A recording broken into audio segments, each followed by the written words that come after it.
আসসালামু আলাইকুম, সবাই কেমন আছেন? আমি জুয়েল বাংলাদেশের ৬৪ জেলা সাইকেলে ভ্রমণ করার জন্য বেরিয়েছি। বর্তমানে আমি এখন আছি লালন শাহ সেতুর উপরে। লালন শাহ সেতুর পাশেই এই রূপপুর পারমাণবিক তাপবিদ্যুৎ কেন্দ্র। এই রূপপুর পারমাণবিক তাপবিদ্যুৎ কেন্দ্রটি দেখে আমার খুব ভালো লাগলো, সত্যি অসাধারণ। এই হইল দেখুন লালন শাহ সেতু। লালন শাহ সেতুটি ভ্রমণ করে আমার খুব ভালো লাগলো। লালন শাহ সেতু দিয়ে সাইকেল চালানো নিষিদ্ধ, সাইকেলের কোনো পারমিশন নাই, এপার থেকে ওপারে সাইকেল চালিয়ে যাওয়া যায় না। আমি বাংলাদেশের ৬৪ জেলা ভ্রমণে বেরোইছি, এই কথা শুনে কর্তৃপক্ষ আমাকে যাওয়ার জন্য পারমিশন দিয়েছে, ধন্যবাদ। লালন শাহ সেতুটি ভ্রমণ করে আমার খুব ভালো লাগলো। বাংলাদেশের ভিতরে অসাধারণ একটি সেতু। তো এই সেতুটিতে আমি কখনো আসি নাই, এখনই আসলাম, এসে আমার খুব ভালো লাগলো। এই পাশেই একটি রেল সেতু, এই সেতুটা দিয়ে রেল পারাপার হয়, এটা দেখে আমার আরও ভালো লাগলো।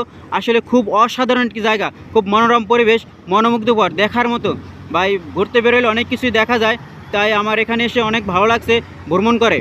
এবং এই পাশেই দেখুন যে রূপপুর তাপবিদ্যুৎ কেন্দ্র, এটা দেখেও আমার খুব ভালো লাগলো, সত্যি অসাধারণ। এটা আমি আর কখনো দেখি না, এখানে দেখতে এসে আমার খুব ভালোই লাগলো।